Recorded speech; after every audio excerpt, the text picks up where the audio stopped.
Welcome everyone to our third session. It's entitled Love and Devotion.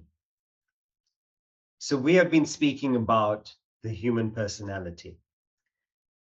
And what it boils down to is, yes, there is a body, which is your container, your vehicle that moves you from experience to experience. But more important than the body is who's driving this vehicle. And that is our inner personality. The inner personality is comprised of thoughts, and thoughts make up your mind and your intellect. And we've spoken about the mind being this indiscriminate flow of emotions, desires, impulses. And it is the side that does not have reason in our personality. It just flows, diffuses. It's the seat of emotion, feeling. Now, when the thought has the addition of a pause, has the addition of self-awareness, has the addition of reason, it becomes the intellect. So what are we using? The mind or the intellect? Emotion or reasoning? In the last session, we spoke about the trouble that we can land ourselves in if we just go by the mind, just by desire. Because desire doesn't have direction or dimension. It's never satisfied. It can put us through so much of effort for very little gain, very little lasting peace and happiness, which we're all seeking. But this mind is not negative. And this is the theme to leave with today. The mind is like a child. So just as a child has got so much of energy, can be extremely naughty, but a child is also full of life, full of love. And it is the intellect's job in our personality to not suppress this child, to not quieten and stifle this child, but to guide it. So the intellect's job is to guide the mind, just direct it, just a little nudge here, a little nudge there, give it a direction. And the child grows beautifully. The same thing with the intellect and the mind. If we can guide emotion correctly, we can make our emotions nobler, purer, chaster. William Wordsworth says, you breathe an ethereal air. Why? Because your emotions are chaste. Tennyson says, my strength is as the strength of 10 because my heart is pure. When you have purity, when you have pure emotions, it enthuses you. It attracts others to you. But if it's not directed, emotions can destroy us. And in the Bhagavad Gita, the mind and emotions are compared to the wind. When it's gentle, when it's easily controlled, it's like a breeze. So refreshing. Claudio, la bise. It's so refreshing. But a little bit stronger, and you say, hold on, okay, let's close the windows. Redirect the sails, be careful. And when it gets too strong, when there's momentum, it becomes damaging. And we can see the chaos it wreaks when it becomes a hurricane, a tornado. Therefore, manage the mind, direct it. In Shakespeare's plays, he highlights how one emotion, if allowed to brood, if allowed to generate and go unguided, can leave a trail of dead bodies. We see it in Macbeth. Macbeth seems like a nice guy in Shakespeare's plays, but he had greed, ambition.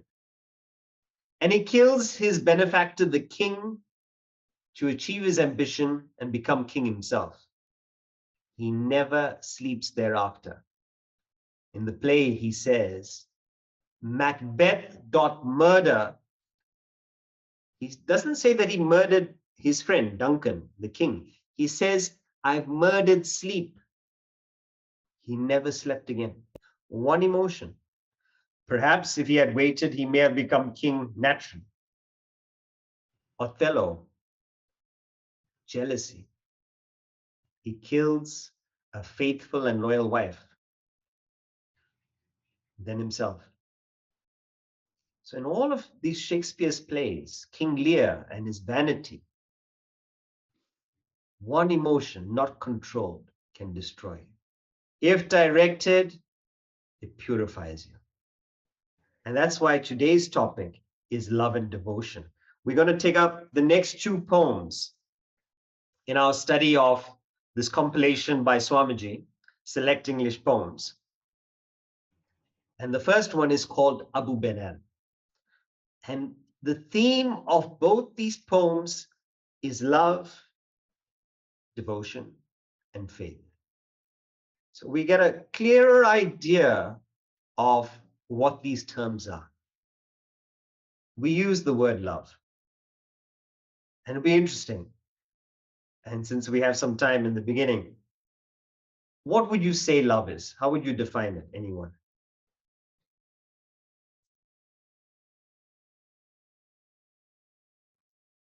I would like to think that my understanding of love is to be in harmony with everything around you.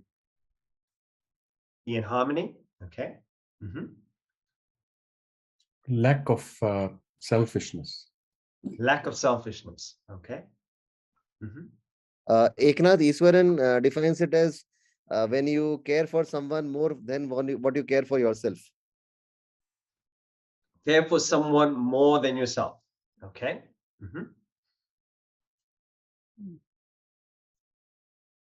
Yes, go ahead, Vasu, right? It's an identification and an understanding and empathy with others. Identification, understanding, empathy. Interesting. Empathy seems to be from the mind side, understanding seems to be from the intellect side. Okay, great. Anyone else? Strong feeling towards somebody else without expecting a return.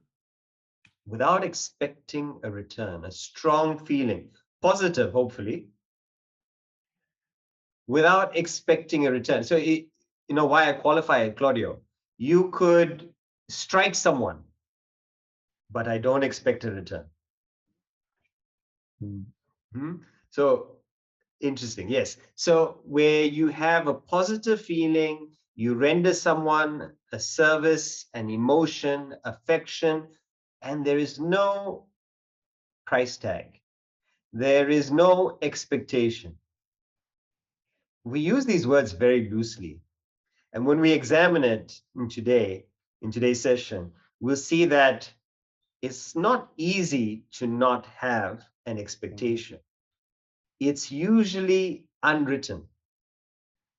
When it's a contract, when it's in black and white, it's very clear. These are the terms and conditions of our relationship. But when it's with the family relationships, when it's with friends, we don't draw up contracts. Maybe we should. Be so much clearer. But there is so much of disappointment because of the expectations that we're not sure of ourselves. We say unconditional love. Is there such a thing? A love without conditions? These are the themes we're going to take up today.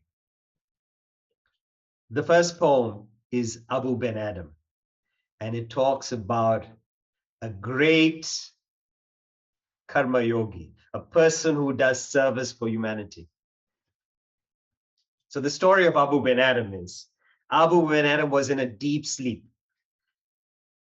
He wakes up suddenly because there's a great light in his room. And he wakes up and he sees an angel. And the angel is writing the names of those who love God. And Abou Ben Adhem gingerly goes to the angel and says, Angel, divine one, is my name one? Is my name on the list of those who love the Lord? Nay, not so, the angel replied. To which Ben Adhem, a little disappointed, replies, okay, write me then as one who loves his fellow men. Now, why the angel wrote that? The angel has no business to do that. But he had an index at the back. He had some spare paper. He wrote on the margin. What? Abou Ben Adhem loves his fellow men. And disappeared. The next night, again, this angel came and appeared before Abou Ben Adhem and showed him a list of those whom God loved. And lo, Ben Adhem's name led all the rest. So Ben Adhem's name was not on those who love the Lord, but who does God love? Ben Adhem, the one who loves his fellow man. Again, such a simple poem, simple story by James Henry Leigh Hunt. Profound message. So let's read it together and then we'll draw the philosophy. Abou Ben Adhem. Abou Ben Adhem, may his tribe increase. Why? Because he's such a great soul. May his tribe increase. How many would say that of us? Vijay, may his tribe increase. Nilesh Kandalwal, may his tribe increase. Means there should be more of such people.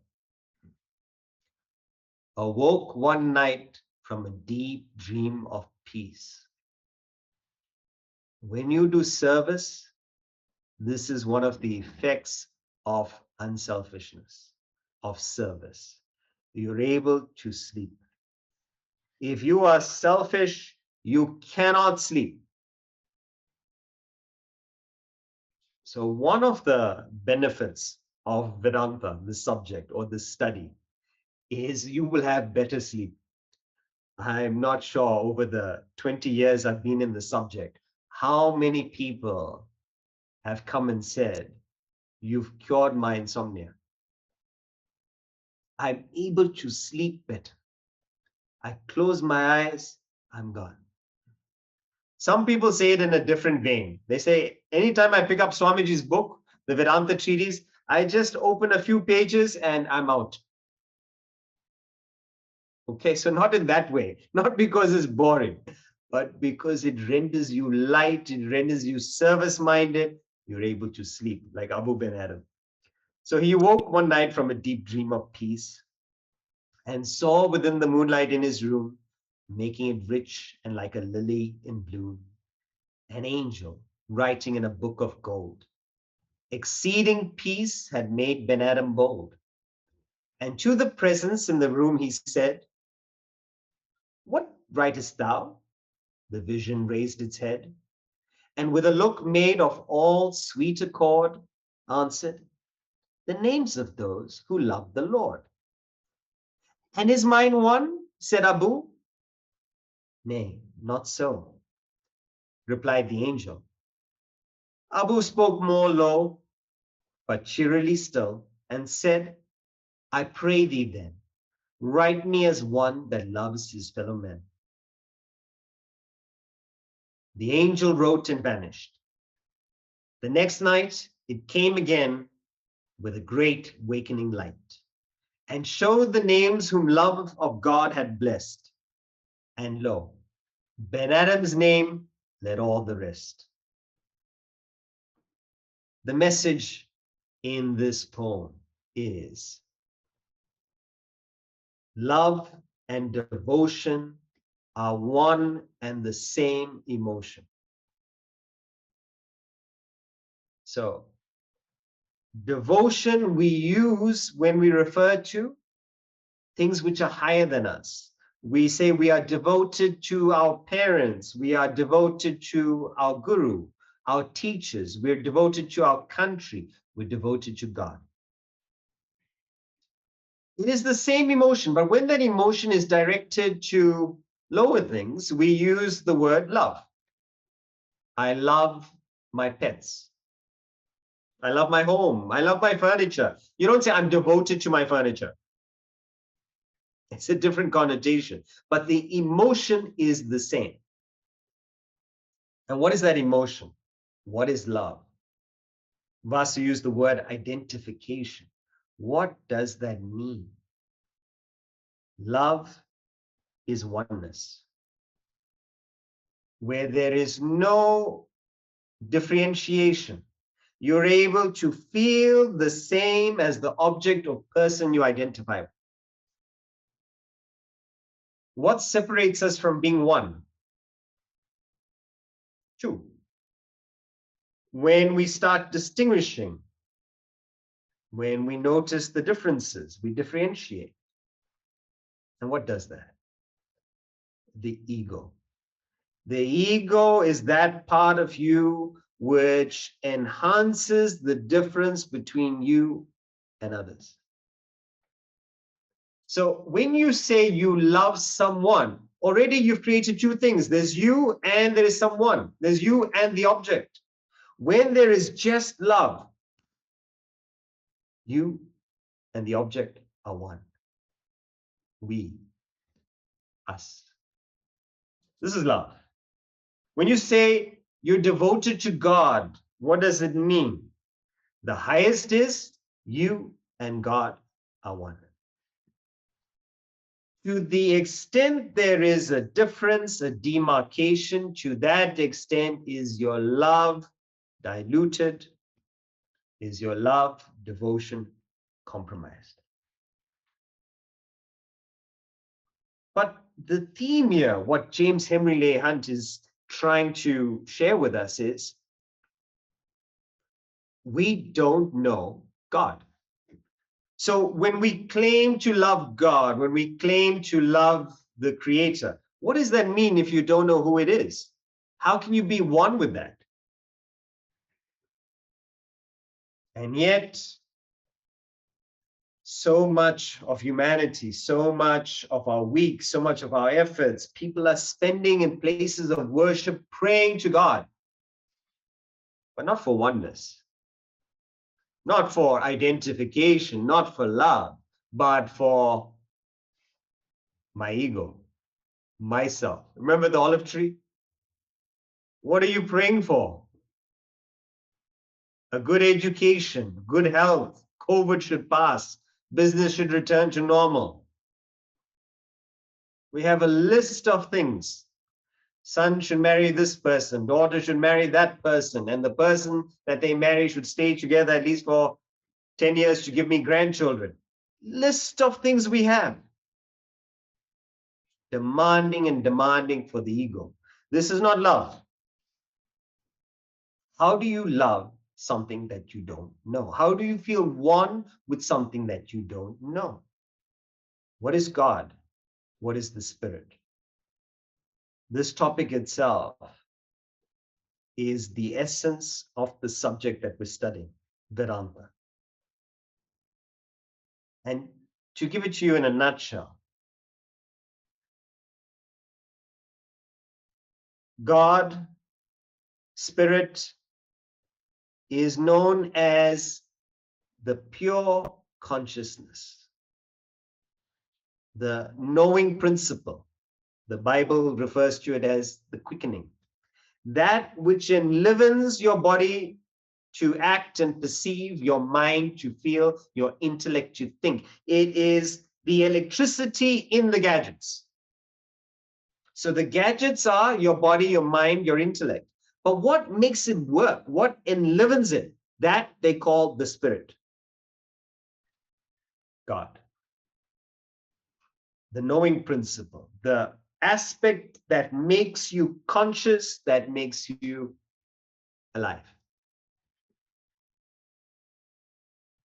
So when we say we love God, it is unmanifest. It is not a material that we can feel. It is not an object of perception. It's not an object of emotion that we can hug or embrace. It is not even an object of the intellect, which we can conceive. It is beyond all that. Why do we say it's beyond all that? Because it is that which makes the equipments function. It comes before the body, before the mind, before the intellect. In the old days, usually the sequence of events would be a man and woman get married, then have a child. Today, the order changes. You could have a child first, marriage later. May not have the marriage. But if we go by the olden days, there's the marriage and then there's the child. The child is asking, Mom, Dad, you say that you love me? Yes, of course, my darling, we love you. Then why didn't you invite me to your wedding? How can the child come for the wedding? Child was not born then. Similarly, how can you know God? God precedes the intellect. How can you feel God? Feeling comes from God. How can you perceive?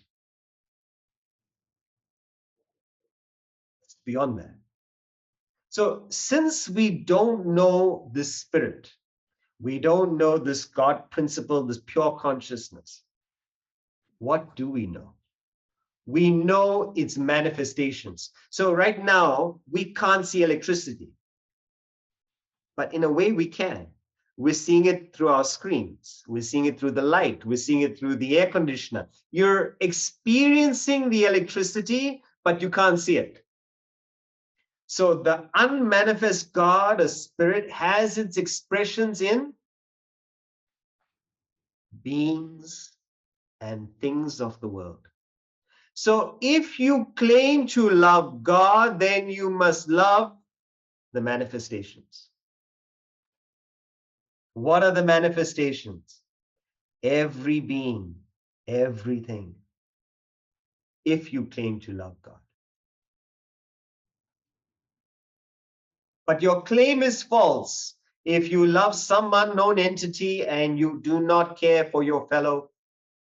And one correction that we can tell James Henry Leigh Hunt, he says, fellow man, fellow woman. We can go a step further, fellow beings. We can go another step further, fellow earthlings.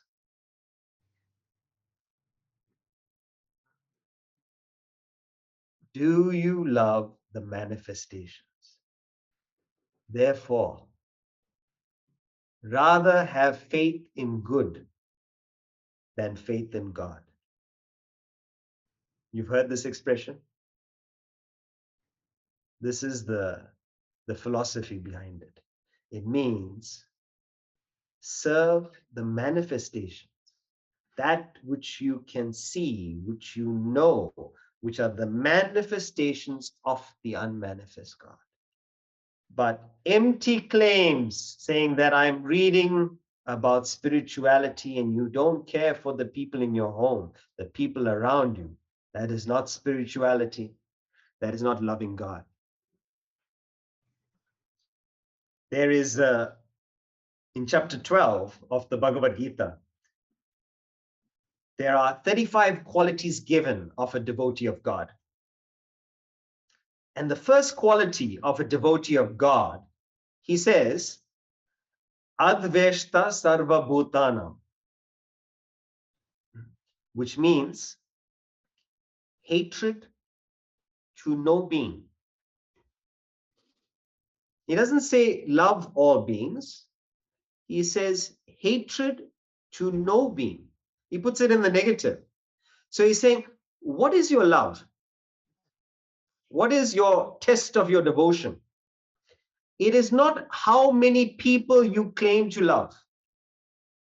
You say, I love my brother, I love my sister, I love my sister-in-law, my brother-in-law, their kids, my nephews, my nieces, and you keep on counting. You say, oh, I'm a good person. Here it says, if you're a devotee of God, count the number of people that you hate. That is the test of your devotion. The strength of a chain is its weakest link. Means you might say, I have all strong iron links. We've seen these chains that hold ships. All of them are iron. And one of the links is paper. You say, but all the links are iron. It's that one paper link that determines your devotion. What a way of looking at it. What does this mean? Look at areas where that empathy or that oneness is missing. There are 80 billion animals killed every year for the sake of the human palate, for the tongue. Imagine for this 2 inches, for that satisfaction of 2 inches, 80 billion animals are slaughtered. This is not even counting fish. 5 million fish a minute. And what is scary though, is if you take the trillions of fish that are killed every year, 40% of that is bycatch, means it's not even used for consumption. The waste, the indifference of humanity. Look, this is not to stir up your emotions, to make you become vegetarian or vegan, none of that. But do we know where our food comes from? Is there a kind of way of going about the way we interact with each other? We see that the world is waking up because it's starting to impact our lives. There are 15 billion trees that are cut down every year. So we see the difference in the lack of biodiversity. We see that our cities are more polluted. We see that unusual temperatures, climates, weather changes are happening. We see this. We live in a period now, because we don't think of each other, we don't think of the consequences of what we do to the environment or to other beings. We're experiencing the effects. Imagine, and I'm not sure, who can identify with this, but definitely, in some of the Indian cities, and there are different places as well. I'm quoting India because I'm here. In some of the cities, the parents tell the children not to go and play outdoors because the air is so toxic. Some cities in China are similar. Some other cities as well. And rest of the world is not far behind. How can we live thinking about loving those around us? Let's break it down. This seems very theoretical. What is love? It's oneness. It's identification, empathy. The opposite of love is attachment. And I'll put the equation up for you. And often the feeling that we have, right, is not love, but it's attachment. So we might claim to love our family. We've got to ask ourselves, is it attachment? So it's the same feeling. So in love and attachment, the feeling is there. But when, as Claudio mentioned in the beginning, there is an expectation, there is an element of selfishness. You're doing it for something. When there is a feedback, when there's a return, it becomes attachment. And when you've identified, oh dear, all my relationships are actually based on attachment, how do you purify it? Reduce the selfishness, get it back to love. But what does it mean? Dilute that ego, reduce the minus in the relationship. Now you might say, I love my child, I love you, but there's a small asterisk on top. Terms and conditions apply. Read the fine print.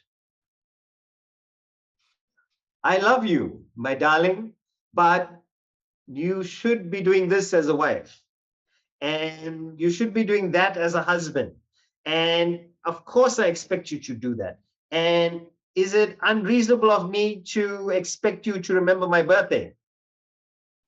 We've got a list of expectations there. And you might be completely justified. You say, look, I've got my own manual that I've written on marriage, and unfortunately, you haven't read it yet. But if you are acquainted with it, you will know that you are not following it properly. Where are these terms and conditions? Can you love a person as they are?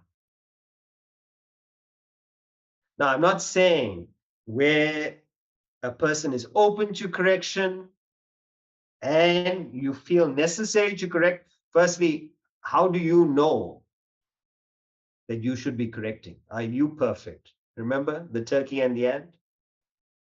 But if there's an opportunity to correct, by all means. But the feeling of love should not be to correct, to change. It's to love as is. Not because of something. Now, if a man gets out of his car and he runs to the other side and he opens the door for the lady, say, how chivalrous. No. You can be sure it's one of two things. Either the car is new or the lady is new. Everything comes back to something to do with yourself. Eric Fromm, he says, you say you love one person in particular? And I'll put it up for you. He says, if you love only one other person and you're indifferent to all others, why is that? Ask yourself. His love is not love then. It is a symbiotic attachment. You're getting something out of it. Somebody is catering to your sensual needs, is catering to your feelings, your loneliness, your desire for companionship. It could be at an intellectual level. They're engaging with you with wit. It's just an enlarged egotism. What are your friends? Those who cater to your ego. That's why you prefer them more than others. So what do we do? What do we do with this? Can we conceive true love? Actually, there is only attachment, and there are degrees of attachment. If you claim to have love, then it will be, can anybody finish the sentence? If you claim to have true love, what will it be?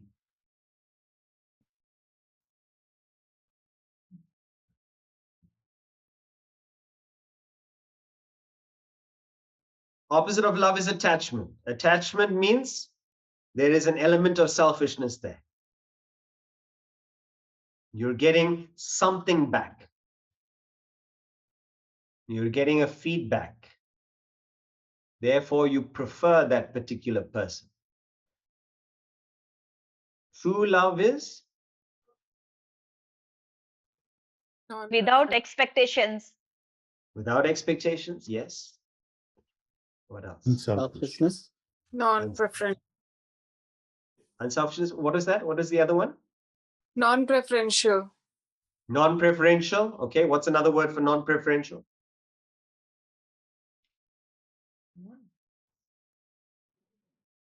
Unbiased. Sorry, Paresh? Unbiased. Unbiased. Absence of judgment.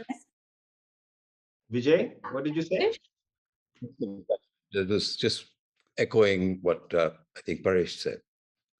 Absence of selfishness. Unselfish. Unselfish. True love would be universal. Why? Because when you have removed all the walls of mindness, you become an embodiment of love. Everyone and everything is an expression of that feeling. But at the moment, we have conditions for our affection. We have conditions for our feeling, which is okay. It's just not ideal. And to the extent that that selfishness is there, to that extent, that relationship will be fraught with friction, confrontation, misery. And to the extent you are free from the selfishness, you love, and it's universal. It doesn't stop with where you are or who you with. You're free, you're light, you're magnetic. People stay with you, people will follow you.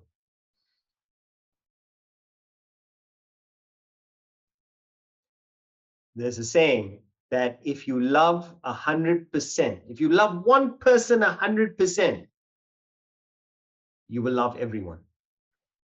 Because to love a person 100% means there is no ego left. And if there is no ego left, what stops that feeling from pervading to everyone, everything?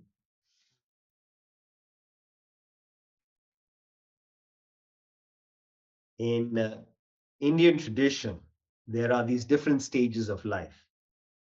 The first stage is bachelor, brahmacharya.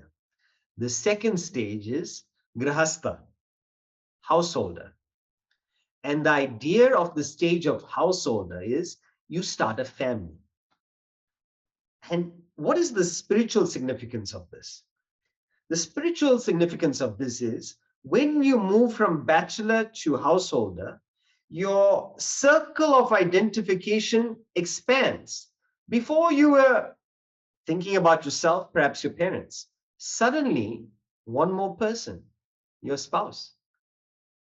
Feelings you never had, you suddenly start noticing. And then children. Oh my goodness. A whole new world opens up to you. My question is, why does it stop with my family? Why does it stop with the children? No doubt the duties to your children are different from the duties to other people's children. But why should the feeling stop at your family? Why can't the feeling and love that you have for your children be for all children? All brothers are my brothers, all sisters are my sisters. All wives are, there you stop. You don't go so far. The feeling is there.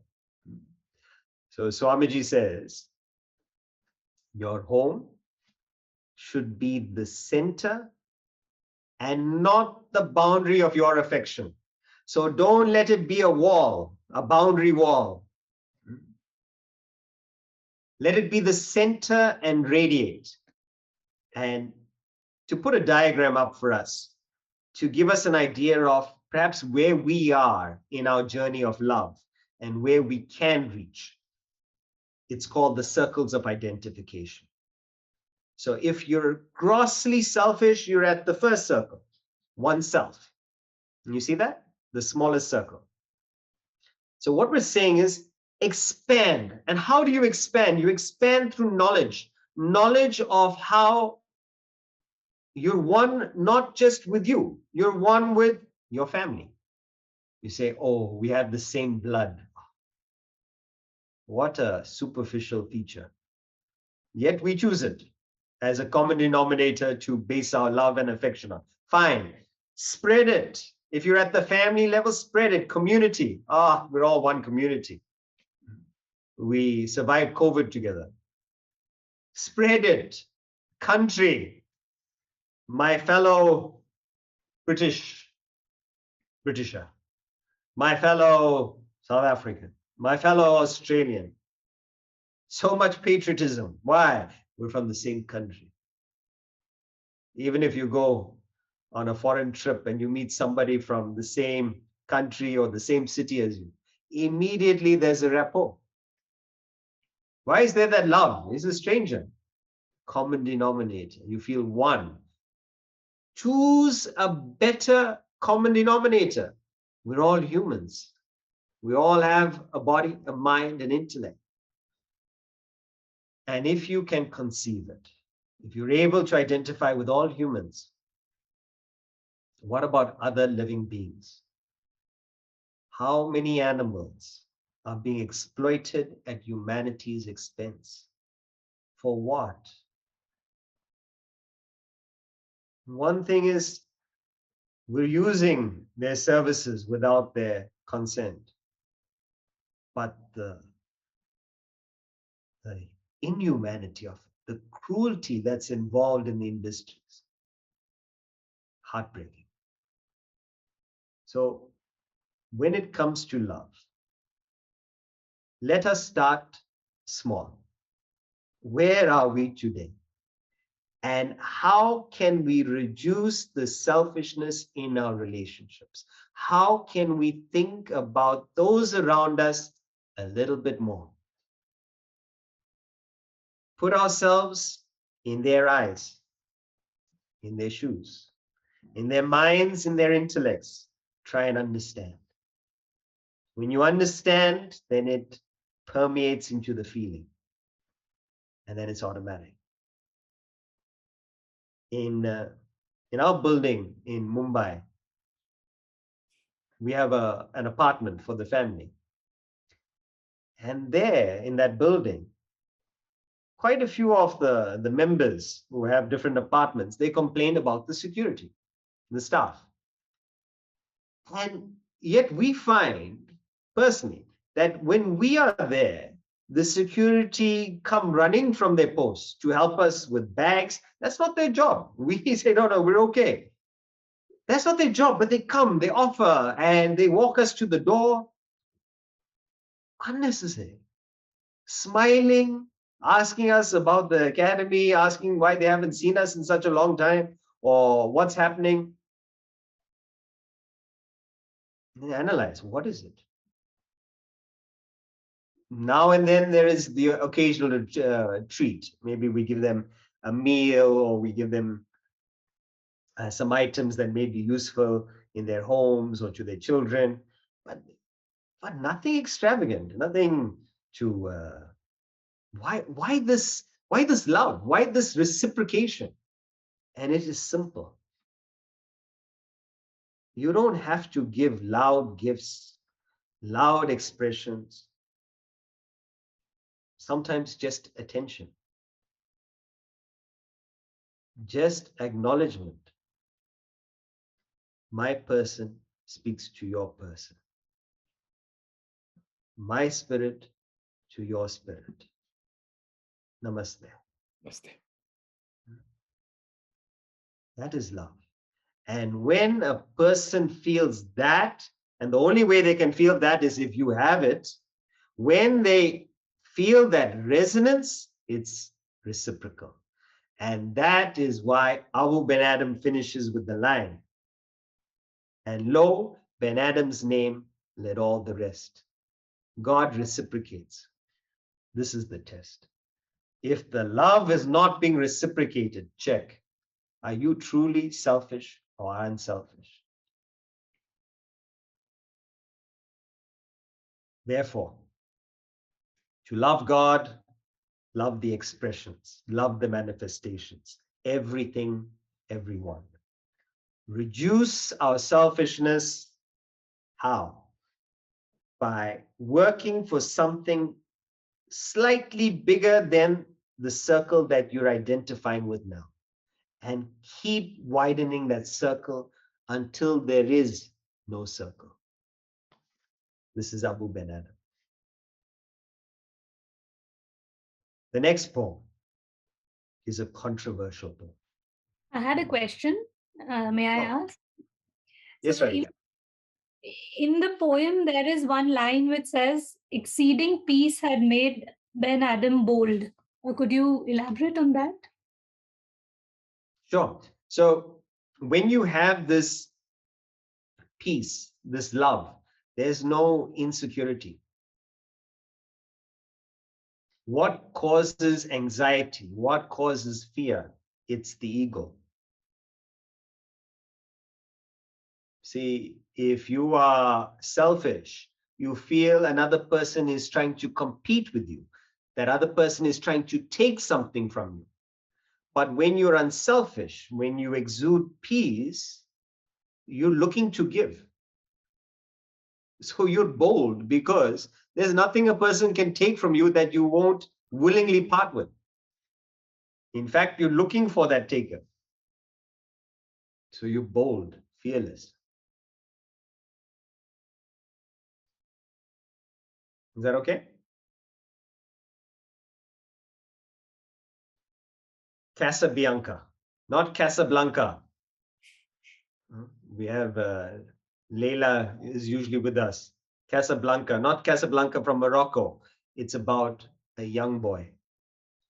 And this outstanding quality that he has of being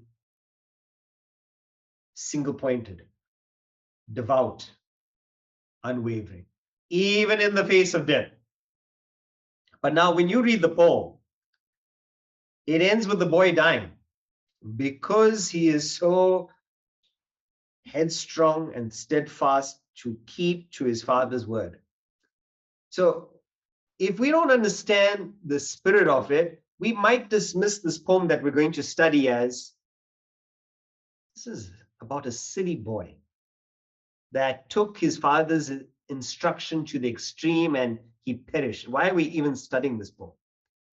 But if you take it in the right angle, this incredible faith, conviction in the Father. If you take that angle, it's glorious, it's noble. So authors do this by highlighting particular aspects. And if you take it out of that context, it becomes absurd.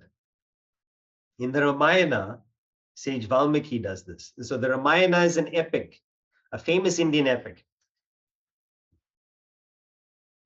And in this Indian epic, the author, it's actually a poem, an epic poem. He talks about Lord Rama as the perfect king, the perfect son, the perfect husband, the perfect archer, perfect, perfect, perfect. So there's all these little stories in this epic where it shows his perfection. But whilst they're describing the different aspects, sometimes the one seems to confront the other. For instance, when showing that he's a perfect king, that he takes the opinion of every member in his state so seriously. And you know what that opinion was? A washerwoman, Adobe, criticized his wife that she may have been not as faithful. Just gossip, loose talk, because she was kidnapped. So the washerwoman talks negatively about the queen. And that one comment, Rama, the king, sends his queen away into the forest for that one comment. Now you might react and you might say, oh my God, how can he do that? No, you can't see it like that. You got to see it in different parts. At that time, he's being the perfect king. At other times, he was the perfect husband, going around the country. He went across hundreds of kilometers, defeated many armies to rescue his wife. You've got to see what the poet's trying to convey. And here it is, this fixation of thought, this resolution, this conviction. What is your faith? Let's read through the poem. Casabianca by Felicia Hemor. The boy stood on the burning deck, whence all but him had fled. The flame that lit the battle's wreck shone round him over the dead. So this boy, he's on a ship. And his father asked him to stay on the deck at a particular place. He had to attend to some work below. The boy doesn't realize that a fire starts from below and his father is consumed by the fire and he succumbs. And the boy is waiting for his father's word. But now the fire has spread to the entire ship and it's getting closer and closer to the boy. And yet he does not move. Why? Because his father told him, don't go anywhere. And he questions, he asks, he calls out for his father, but he doesn't move. And you'll see how the story ends. Yet beautiful and bright he stood, as born to rule the storm, a creature of heroic blood, a proud though childlike form. The flames rolled on, he would not go without his father's word. That father faint in death below, his voice no longer heard. He called aloud, say, father, say, if yet my task be done. He knew not that the chieftain lay, unconscious of his son. Speak, father, once again he cried, if I may yet be gone. And but the booming shots replied, and fast the flames rolled on. Upon his brow he felt their breath, and in his waving hair, and looked from that lone post of death in still yet brave despair. And shouted but once more aloud, my father, must I stay? While over him, through sail and shroud, the breathing fires made way. They wrapped the ship in splendor wild, they caught the flag on high, and streamed above the gallant child like banners in the sky. There came a burst of thunder sound. The boy, oh, where was he? Ask of the winds that far around with fragments strewed the sea. With mast and hem and pennon fair, that well had borne their part, but the noblest thing that perished there was that young, faithful heart.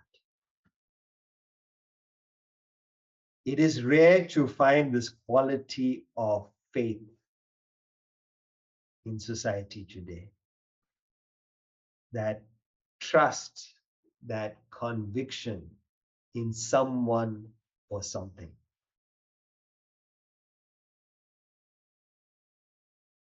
Why is there a need for faith or for trust? This poem is referring to the spiritual part, but we can apply it to other aspects as well. There are aspects in life which we don't know. We don't know medicine. So when you don't know medicine, you don't go to Google. You go to somebody who is accomplished, someone who is informed. And you go to that person because you're ignorant and because you think that they know. And when you get advice from them, this is when you surrender. You have faith. Similarly, the path to God, to that spirit, to that knowing principle is unknown. So you need somebody who has traversed that path, who's reached there to give you advice on how to go about your spiritual path. Having found that person, surrender. Have faith. Take the medicine. Follow the path. Follow the advice. But what do? We doubt. We have indecision. We have mistrust, distrust. You cannot progress. But let's go step by step, because it's not talking about blind faith here. It's not talking about not questioning on the path. And in this poem, we highlight the qualities of an ideal student. And it is this: because you don't know the way, you take the help of a guide. Okay. So I'm sure many of you use for navigation, you might use Google Maps or Waze. Now, having decided that you don't know the way and you're using Google Maps, I'm not sure if you've been with drivers, or it could even be yourself, where Google Maps is telling you, turn right in 200 meters. I don't think so. Hey, you don't know the way. You're following Google Maps. What do you mean you don't think so? Turn right in 100 meters. No. Turn right now. Look, either put the navigation off and try your own luck, or if you're following it, follow it. But that doubt comes. Maybe they got it wrong. Who asked you to use it? So the first aspect is, take your time to find the right doctor, if it's medical. To find the right guru, if it's spiritual. Who is a guru? A guru is a dispeller of darkness. That's the literal meaning. Someone who removes ignorance. I'm not saying it has to be this part, this book, myself. I'm saying do the research. Find out what makes sense to you. Take time. But having decided this part, this person makes sense, surrender. I don't know. This person knows. Now, having surrendered, this is the second part. Does it mean you accept everything blindly? Again, no. But question. And again, in chapter 4, verse 34 of the Gita, it says, an ideal student is one who serves the teacher physically, who surrenders to the teacher emotionally, means he has that faith that Casabianca has, and intellectually questions. Now, all three, it's not question to challenge. I caught you, teacher.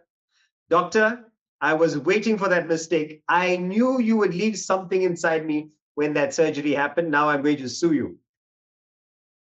It is not that kind of challenge, that kind of question. It's question to understand, question to be more convinced, question to clarify. And then you say, why the service part? Why should you serve the teacher? Because learning happens better. Receptivity is better when it's in a spirit of gratitude, when it's in a spirit of receiving. Then your mind is calm, you're able to absorb thoughts better. But if there is mistrust, if all the time is, I don't think so, there's a catch here, your progress is hindered. So if you have this unwavering faith, you will progress so much faster in the spiritual path, particularly. But even with other aspects of life, if you're going to go to a fitness trainer, if you're going to go to a doctor, take your time, do the research. Having chosen the person, just follow the prescription. But halfway, the mind says, no, I don't think so. Change. You're welcome to change. But when will you actually get treated? When will you improve? So this is what's being highlighted here. And I'll just finish with one story. I'm not sure if any of you know the story of Ekalavya and Dronacharya. So the story is that this young boy, he wanted to learn archery. His name was Ekalavya. And he went to the most famous teacher of all, Dronacharya. And Dronacharya refused to teach him because he wasn't of the right breeding. So this boy made a statue of the teacher and he learned archery from the statue. This is the story. And many years later, when Dronacharya was passing through the forest, he saw every tree on the target, bullseye, bullseye, bullseye. He said, who is this archer? with 100% accuracy. And he found this young boy whom he did not take as a student, but had been learning from his statue. And he goes to the boy. He says, "What a fine student you are." And the boy says, "Everything I learned is from you, Guru, from you, teacher. I wish to give you a Guru Dakshina," means a gift to the teacher. "What is it? Tell me, Guru, anything." To which Dronacharya says, "Give me your right thumb." And without hesitating, he cuts his thumb off. Can you imagine? People criticize the teacher, Dronacharya. How can he do that? First, he didn't teach the boy, and then he asked for his thumb, which is integral for archery. What a terrible man this teacher is. The story is, or the interpretation is, if you have that kind of faith, Dronacharya realized that the only thought standing between this young boy and enlightenment is his desire for archery. When he asked for his thumb, the boy dropped his desire for archery and became enlightened. The Guru, even then, helped him achieve it. A true Guru knows what is best for your evolution. Now you've got to find that person. It could be the subject. When I say the subject, Vedanta is vast. This presentation, if it meets with you logically, if it speaks to you, firstly, it's in a language that you understand. That is rare in itself. It's in your language, it's contemporary, it meets the way you think. Then this subject could be your Guru. I've been fortunate to find Swami Parthasarathi early on. I mean, thanks to the Family Association 35 years ago. And it's been such a help having a life guide, not just on the spiritual part, but on material, business, family matters as well. Extremely helpful. All for what? One direction, for evolution. So if you want to explore it further and see if maybe this could be your guide, doesn't have to be. You can take the same principles and use them to find the guide that works for you. But if you're interested in pursuing it further, there is one event that's coming up. We have the Vedanta International Retreat. So usually it's on campus at our beautiful academy. So just put up the details for you. The Vedanta International Retreat, there it is. There are some practical topics for those of you who are starting the subject. There are Q&A sessions. There is also trying to mirror the schedule here at the academy. We've tried to replicate the day schedule. So there's morning yoga sessions. There is also a taste of what I mentioned in the beginning, some devotional music, just to take the emotions higher. Most of the songs I myself, I don't know the meaning of. I know a few of them, but they're in different languages. But it's like when you hear a hymn or when you hear a ghazal or whatever devotional music there is in your culture, it is more the feeling behind it that elevates you to think about something spiritual. So there are these different aspects in the schedule. And you can go to our website for more details. And I'll also post it in the group. So have a look and see if you want to join us. It's our annual event. So all of you are more than welcome to come and experience the academy then. So we continue our study next week. Till then, namaste.